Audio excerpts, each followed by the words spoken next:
তো আজকে আমরা দেখবো কি বিক্রম সম্বত যে ক্যালেন্ডার এর তিথি কোথায় ব্যবহৃত হয় বা কোথায় কোথায় এর ব্যবহার হয়েছে ভারত স্বাধীনতার আগে এবং ভারত স্বাধীনতার পর। তো এমন একটি সময় ছিল যখন সমস্ত পৃথিবী জুড়ে এই বিক্রম সম্বত ক্যালেন্ডারকে অনুসরণ করা হতো।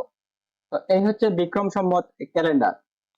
তো এই বিক্রম সম্বত ক্যালেন্ডার যেহেতু একটি লুনি সোলার ক্যালেন্ডার, তাই এখানে কি মাস এবং বছর, চন্দ্র এবং সূর্য এর গতিবিধির উপর ভিত্তি করে তৈরি হয়। অর্থাৎ সূর্যের চারিদিকে পৃথিবীর পূর্ণ একবার ঘুরে আসতে যে সময়টি লাগে, সেই সময়ে চাঁদ পৃথিবীর চারিদিকে 12 বার প্রদক্ষিণ করে। এই কারণে এই আকাশমণ্ডলকে 12টি ভাগে বিভক্ত করা হয়েছে। আর এই 12টি ভাগেই হচ্ছে কি একটি করে মাসের নাম। আর এই আকাশমণ্ডলকে সংস্কৃতে বলা হয় অম্বর, অর্থাৎ প্রথম অম্বর অর্থাৎ প্রথম মাস, দ্বিতীয় অম্বর দ্বিতীয় মাস, তৃতীয় অম্বর হচ্ছে তৃতীয় মাস, চতুর্থ অম্বর হচ্ছে চতুর্থতম মাস। তো এইভাবে আমাদের সপ্ত অম্বর অর্থাৎ 7তম মাস, সেটি হচ্ছে কি গ্রেগরিয়ান ক্যালেন্ডারে তার নাম করা হয়েছে কি সেপ্টেম্বর মাস। এই যে সেপ্টেম্বর, অক্টোবর এবং নভেম্বর এবং ডিসেম্বর, এগুলি কিন্তু আমাদের এই অম্বর থেকেই এসেছে। অর্থাৎ এই যে আকাশমণ্ডলের যে 12টি ভাগ, এর থেকেই এসেছে। তো সূর্য যখন সপ্ত অম্বরে থাকে তখন সেই মাস হয় সপ্তমতম মাস। অষ্টম অম্বরে থাকলে সেটি হচ্ছে অষ্টমতম মাস, নবম অম্বরে থাকলে নবমতম মাস, দশম অম্বরে থাকলে দশমতম মাস। তো এরপর সূর্য উত্তরায়ণে চলে যায়, অর্থাৎ মকর সংক্রান্তি। মকর সংক্রান্তির পর থেকেই সূর্য কি উত্তরায়ণে চলে যায়।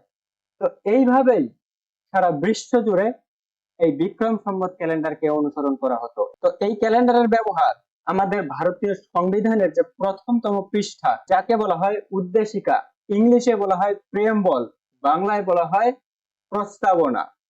তো এই পৃষ্ঠার মধ্যে রয়েছে। আর এই প্রস্তাবনা বা উদ্দেশিকাকে বলা হয় সংবিধানের আত্মা। তো এর মধ্যেও আমরা কি এই বিক্রম সম্বত ক্যালেন্ডারের যে তিথি, সেটি দেখতে পাই। এছাড়াও বিক্রম সম্বত আরো অন্যান্য সরকারি কাজেও ব্যবহৃত হয়েছে ভারত স্বাধীনতার আগে এবং ভারত স্বাধীনতার পরে। এটি হচ্ছে উদ্দেशिका।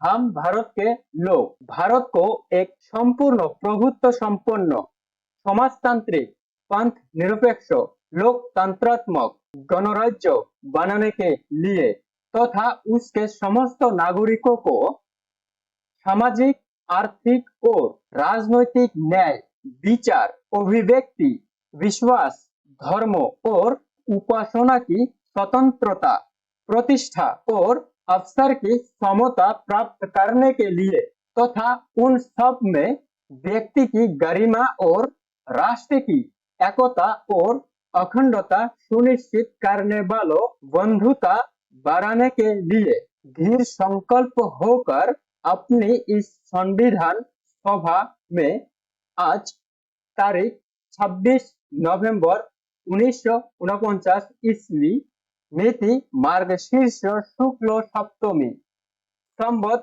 2006 विक्रमी को एतद द्वारा इस संविधान को अंगीकृत, अधिनियमित और आत्मार्पित करते हैं। তো এই সংবিধানের এই ব্র্যাকেটের যে অংশটি, এটি হচ্ছে আমাদের বিক্রম সম্মতের যে তিথি, সেই তিথি এখানে উল্লেখ রয়েছে।